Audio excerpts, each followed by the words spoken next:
Mr Speaker. My question is to the Minister for Urban Infrastructure. Will the Minister update the House on the progress of Western Sydney Airport? How will this nation-building project deliver on the government's economic plan? The Minister for Urban Infrastructure.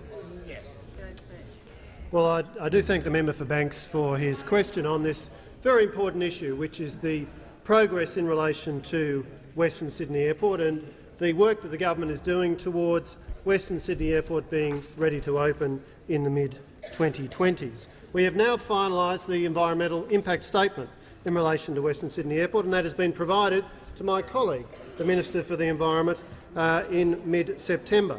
Now, the final environmental impact statement draws on some 700 field investigations, 19 technical studies, and it is very comprehensive in the matters it addresses, such matters as noise impact modelling, an assessment of air and water quality, health risk assessments, and all of the matters that should be considered in an environmental impact statement for a project of this scale. And of course, it follows the draft environmental impact statement, which was issued last year, and there are some very important changes which the government has made in response to community consultation on the draft environmental impact statement.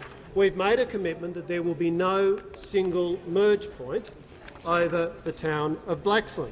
We've made a commitment that there will be no single merge point over any residential community. And we've expressed the position that our preferred option is for head-to-head operations to the southwest of the airport, the more lightly populated area, between 11 p.m. and 6 a.m, where safe to do so.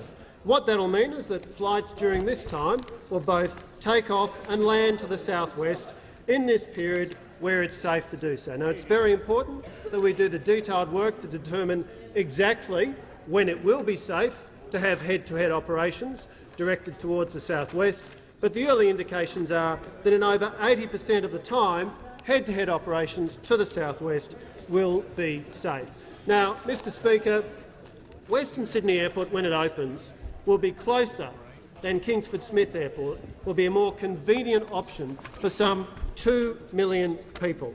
And of course, the 2012 joint study on aviation capacity in the Sydney region pointed out that by 2027 there will be no more slots available at Kingsford Smith Airport.